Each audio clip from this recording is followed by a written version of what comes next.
I knew something was rotting beneath the surface the moment I got that company-wide friendly reminder from HR. Subject line. Action required. NDA and contractor policy. Update smiling face with smiling eyes. There's something especially sinister about a smiley face attached to what's essentially a legal noose. I opened the PDF and immediately felt the familiar itch behind my eyes, that itch I get when I smell bullshit disguised as corporate policy. This wasn't just routine housekeeping. This was a cleanup job of the kind you do before a storm. But let me back up. By that point, I'd been working at Virelia Systems for 8 years. Senior backend engineer, title barely updated since Obama was in office, despite leading half the infrastructure build solo.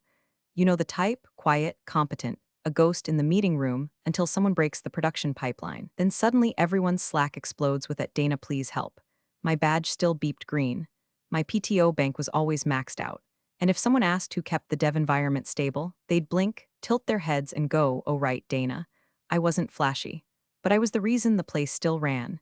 And if you're one of the 90% who listen to these stories without subscribing, well, let's just say the team behind this channel doesn't run on corporate favors or expired coffee pods. Drop a like, hit that sub, it keeps us caffeinated and petty. Now, where was I? Ah yes, HR, this new NDA smelled off. It had boilerplate language, sure, but also a suspicious section on retroactive confidentiality, and get this, a clause warning about non-compete expectations for independent contributors. Independent contributors. Except I wasn't one. None of us were. We were full-time engineers. But for about a year now, things had gotten weird. Titles were being rewritten on the internal org chart. Folks were told to invoice their hours instead of logging them. A buddy in front end even joked, "Guess we're all freelancers now. Does that mean I can expense my couch?" We laughed. Kind of. I raised it internally, first to my direct manager, Brandon, who blinked twice like I was speaking Esperanto and mumbled something about exec-level strategy. Then to HR, who assured me the documents were standard compliance hygiene. When I pushed, the response was classic. "Dana, maybe you're overthinking this. Let's focus on your deliverables." Overthinking, the corporate kiss of death. It's what they say when you're right, but it's inconvenient. So I did what I always did. I saved everything. Emails, PDFs, timestamped messages, screenshots. I opened a private Google Drive folder, named it just in case, and kept working, kept fixing their messes, kept writing clean code while the back end of the entire company's payroll ethics looked like a haunted amusement park ride. The final straw wasn't a blow-up or a dramatic meeting. It was subtle. Brandon pinged me on Teams, no punctuation, no greeting, and wrote, "Just FYI, payroll asked if you'd be open to switching to 1099 next cycle." That's it. That's what cracked it open.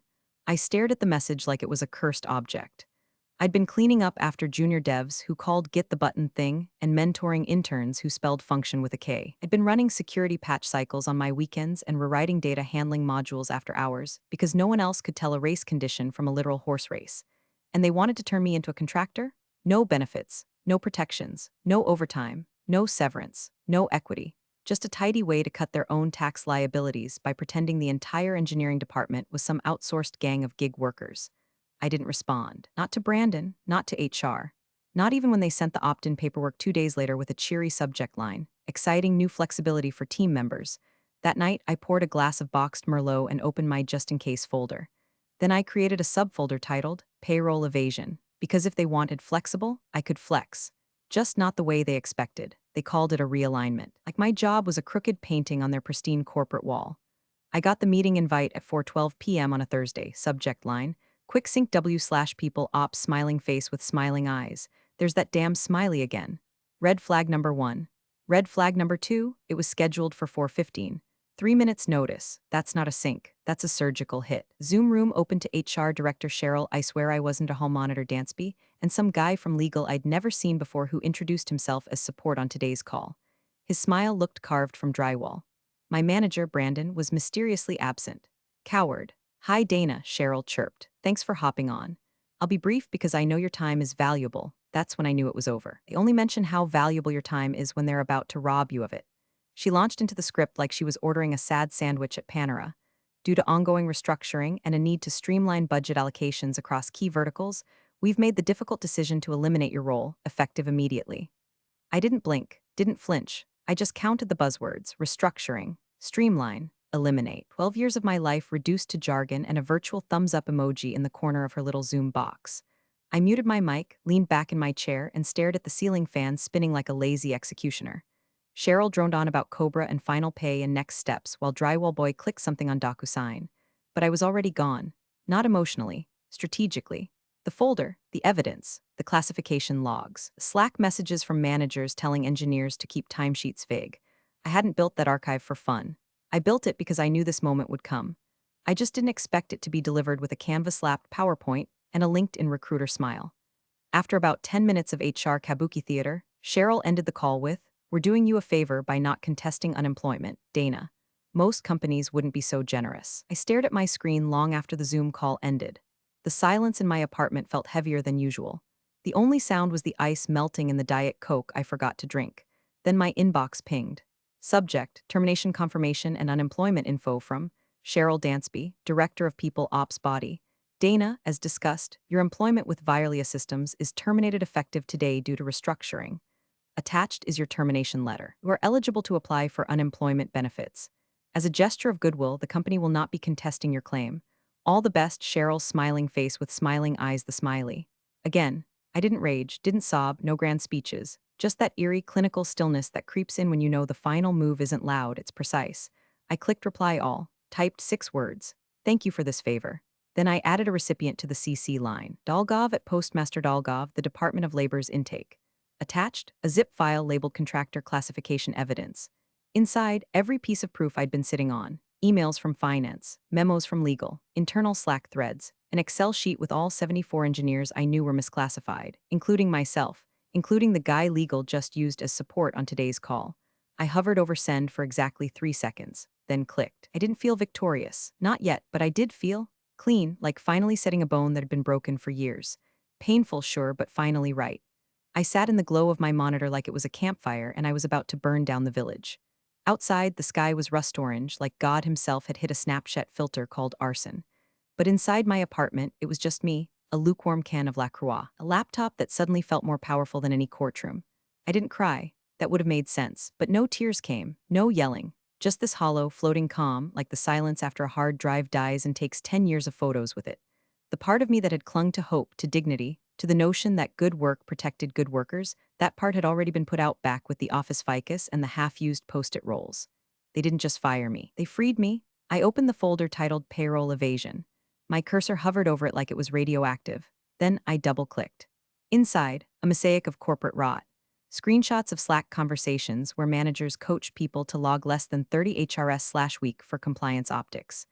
Job listings where full-time roles were described as independent contributor roles with full integration into dev cycle. Expense reports flagged with do not reimburse, violates contractor status.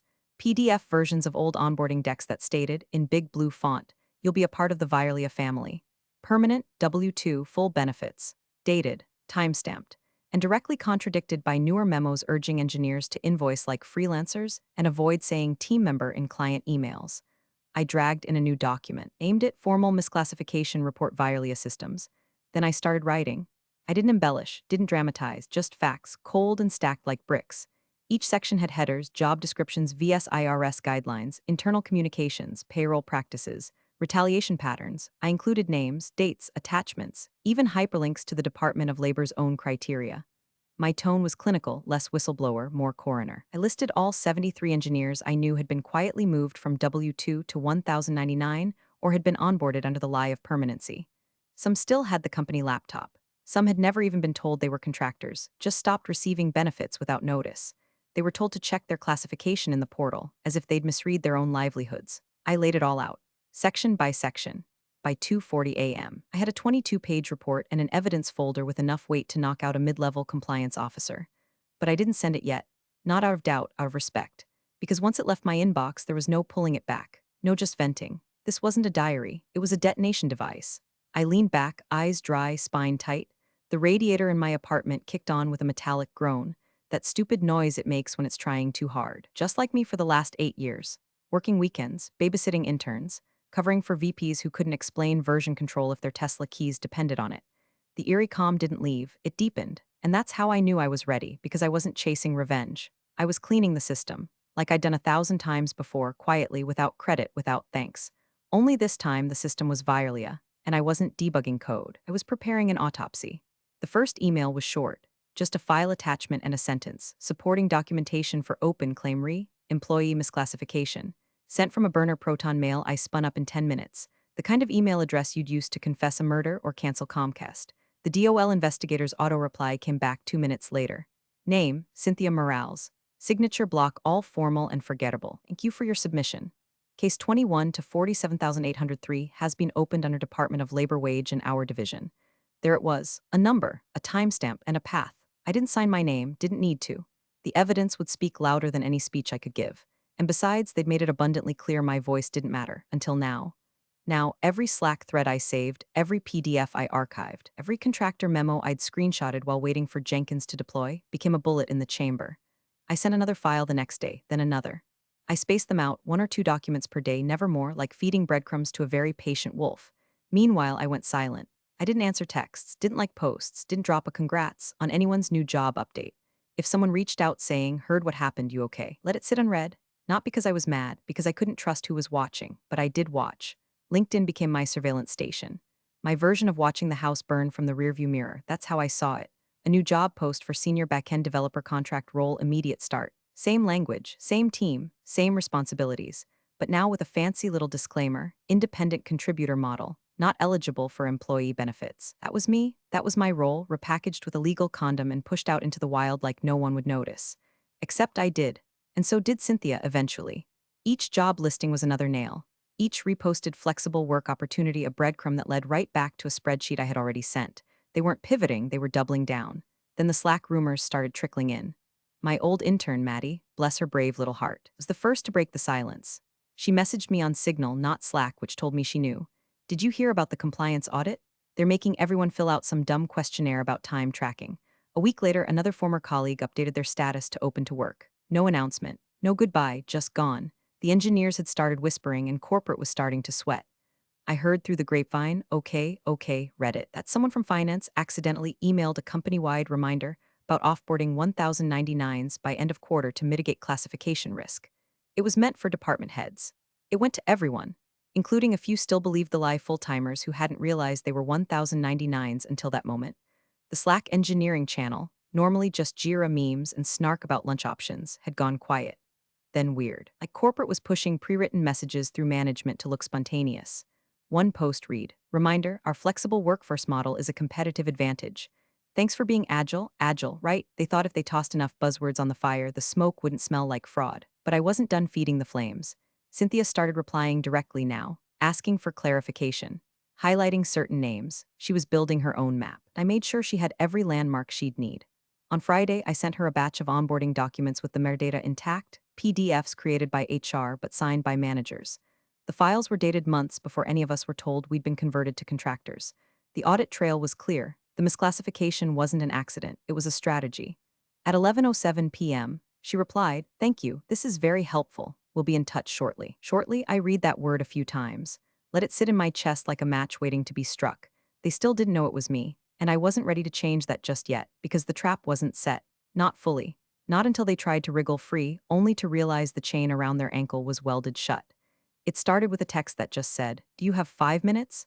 I'm using my personal phone." It was Becca. She was one of the few people at Virelia who actually asked how I was doing during the long nights we debugged API failures or stayed late prepping for demo day disasters. We weren't best friends, but we'd eaten enough lukewarm falafel wraps together in the war room to earn each other's trust. We met in the parking lot of a Safeway at 9:30 p.m. She climbed into my car like we were planning a bank heist and looked around before speaking. "I have to whisper this or I'll combust," she said, half laughing. "Finance is a full-blown crime scene right now." I didn't interrupt, just nodded, let her go. They've got these spreadsheets open in some locked-down channel, trying to calculate what it would cost to reclassify people. Like, retroactively. HR's panicking because legal's making them draft apology memos that'll never see daylight. People are saying words like back pay and IRS thresholds like they're ordering lunch. Then she dropped the one that made my jaw tick. "The CTO's been in every HR meeting this week." That man hadn't stepped foot in the HR wing in 6 years. He thought PTO was a brand of kombucha. If he was showing up now, it wasn't for employee morale. It was because the walls were cracking, and they didn't know which one would fall first. Becca sipped from a Gatorade like she was washing poison from her mouth. They know something's coming, they just don't know from where. I didn't confirm or deny.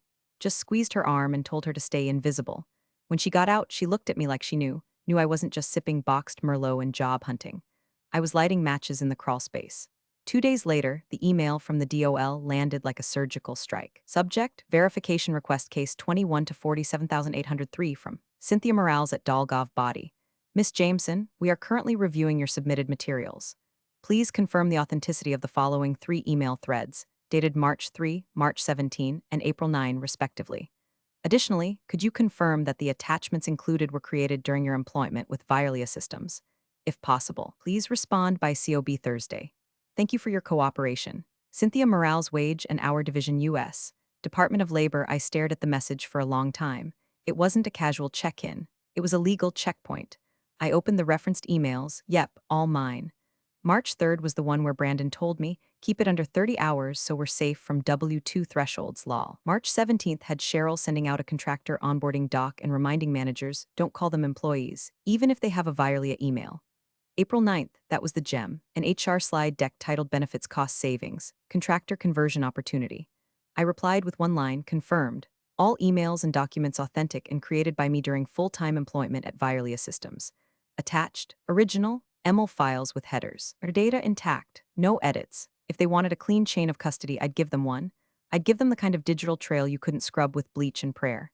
After hitting send, I leaned back and exhaled through my nose. This wasn't some petty retaliation anymore. This wasn't even about me. They had tried to turn people into ghosts. Taxless, benefit-less, disposable ghosts. Just floating hands on keyboards they didn't have to pay for properly.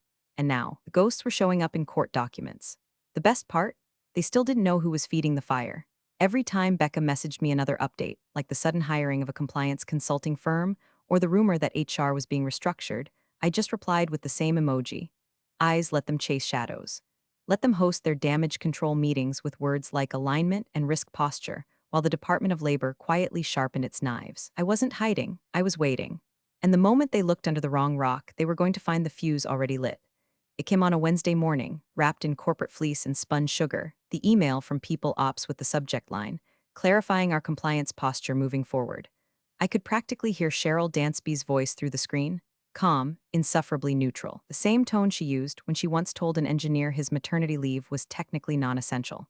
The body of the email was full of the usual nothing: alignment with federal expectations, leveraging our flexible talent model, appreciation for your adaptability. But buried in bullet point 3 was the real payload. As part of this transition, we'll be updating classification statuses to better reflect our evolving workforce. Team members currently engaged under hybrid or independent arrangements may receive new freelance contracts. Please review and sign by Friday EOD to ensure continuity of access and payment. Let me translate, we're in deep shit. Sign this fake freelance contract to make our crimes look consensual. They were trying to backfill history. Rewrite payroll fiction with panicked ink. If this were a movie, would be the part where the villain starts shredding documents while the cops pull into the parking lot. I didn't even have to dig for fallout anymore. It was floating in the wind. 3 hours later, I got a signal message from Mateo, a junior engineer I used to mentor back when he still used the word merge like it meant traffic. He'd been smart, hungry, and just naive enough to believe that hard work would equal stability. I used to help him debug his Jenkins pipelines. Now he was sending me snapshots of the apocalypse. You didn't get this from me, he wrote, but someone left this in the printer room. It was just sitting there like a ticking bomb. Attached was a memo, internal, marked confidential, titled Contractor Compliance Risk Matrix Red Flag Cases. Paragraph 2 sealed it, per legal review. The audit trigger was escalated following documentation received from a former employee. This individual's submissions included corroborating evidence across multiple departments, indicating systemic misclassification dating back at least 5 fiscal years. I stared at the screen. Let the words wash over me like a warm bath of schadenfreude. They still didn't know it was me. They were scanning the wrong floors, pulling the wrong badge records, probably interrogating the loudmouths and the HR critics.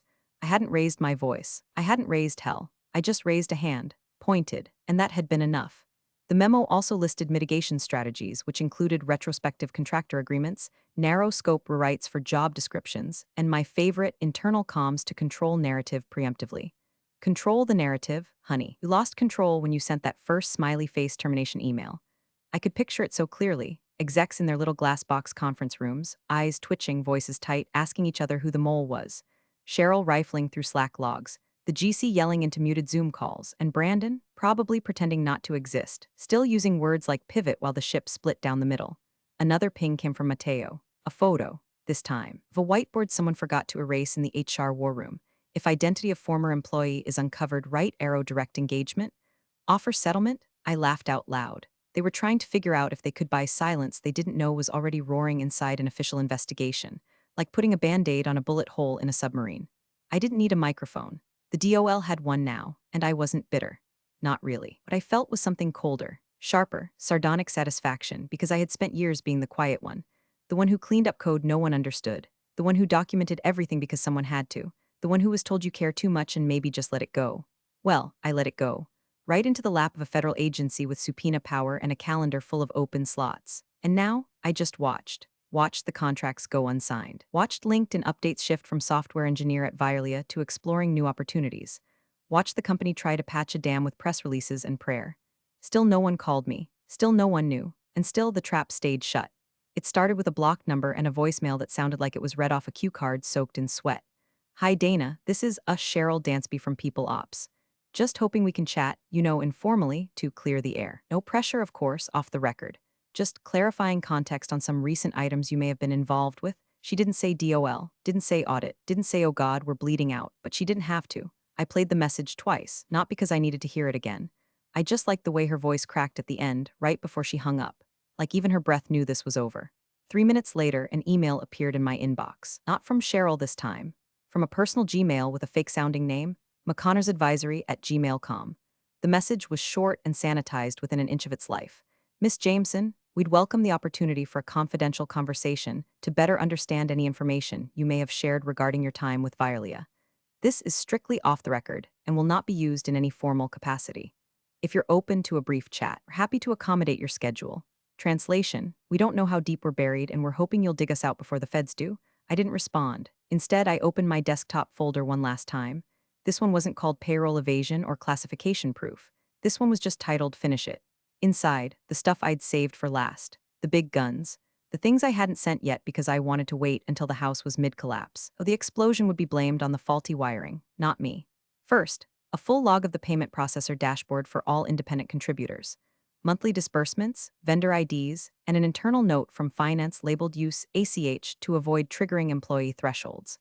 Second, onboarding documentation for contractors who were issued Vialia laptops, given company email addresses, and required to attend daily stand-ups with mandatory hours, despite having signed paperwork that described them as self-guided consultants. Third, an internal email chain with the subject line, "Don't trigger W2 rules PLS." No joke, that's what they named it.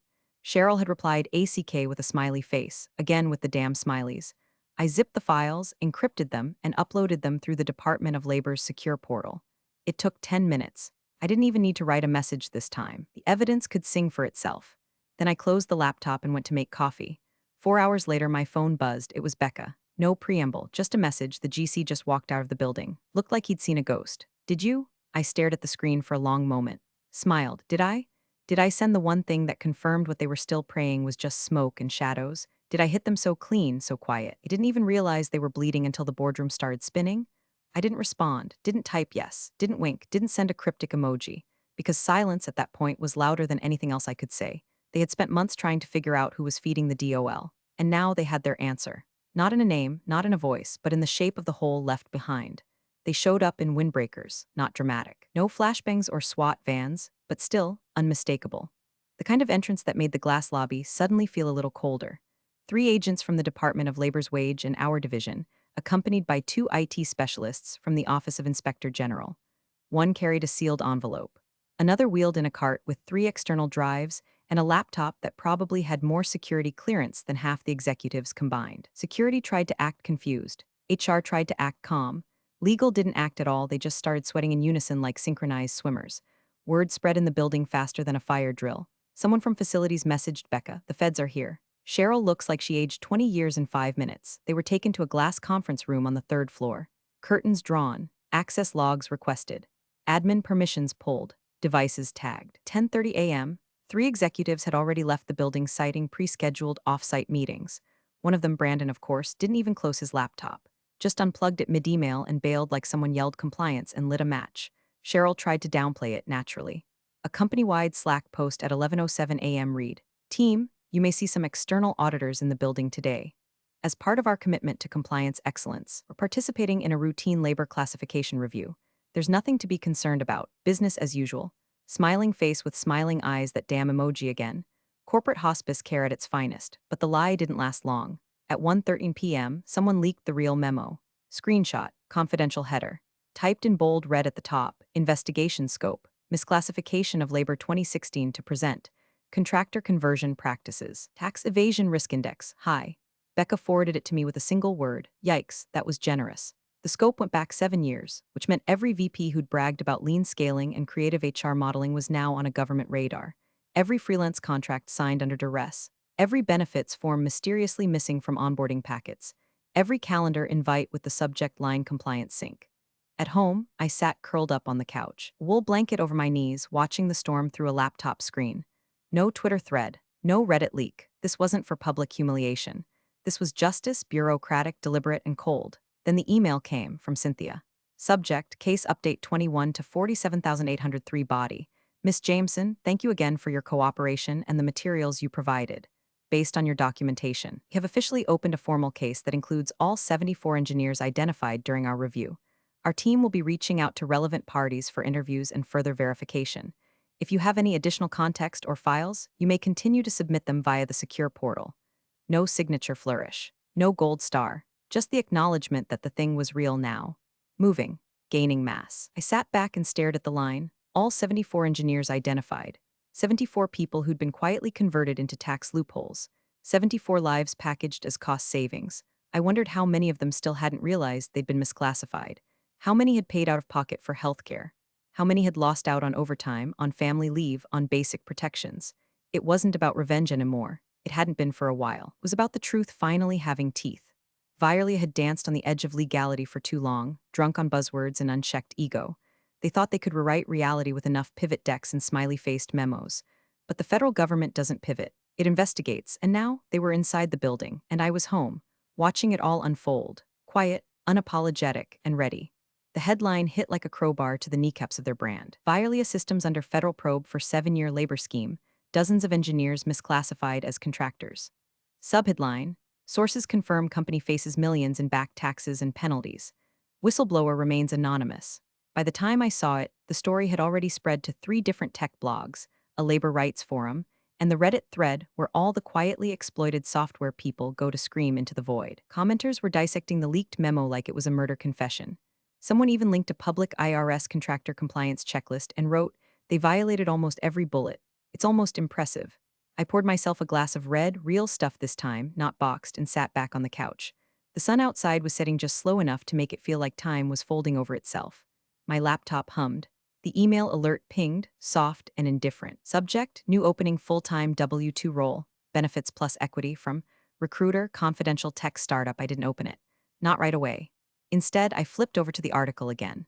A quote from one of the early engineers, someone I barely knew but remembered for always volunteering to fix other people's code at 2 a.m. Read, "We didn't even know we were being misclassified. It took someone brave to say what we were all too scared to admit." Brave? Not exactly. More like tired, methodical, just done. Another article quoted a leaked internal update from the board. Effective immediately, the CEO and head of HR have stepped down to allow the company to restructure its leadership in the wake of the investigation. Translation, the board pushed them out so fast their chairs were still spinning. Brandon had updated his LinkedIn with former in the title. Cheryl had deleted hers entirely. No apology. No acknowledgement, just vapor. Investors began pulling funding the next day. Their quarterly burn rate was suddenly very public, and nobody wants to bet on a tech company that might owe 7 figures in back taxes. One VC wrote a thread on ethical due diligence and got roasted in the comments for having backed Violia in the first place. The house was still burning, but I was already gone. Not with a bang, not with a press tour, just with a full inbox, a secure job lead, and the knowledge that every person who'd been used and misled was about to be counted on paper by law in dollars and damages. I picked up my glass, took a sip. The wine tasted like slate and smoke, honest and bitter. Then I clicked open the recruiter's email. "We're hiring senior engineers for new platform. Full W-2, benefits, protected classification. Zero tolerance for misclassification. We're building this right." Below that, "We'd be honored to have someone like you." I didn't smile, didn't gloat. Just let the cursor hover over reply, because this was the real favor. They let me walk out with everything. They thought they'd silenced me with a smiley face and a severance dodge. But I let them walk into the fire themselves. I just turned on the lights and held the door. Big thanks for watching, you sneaky seniors. Subscribe to keep the coffee pot brewing revenge. Your ex colleagues won't know what hit him.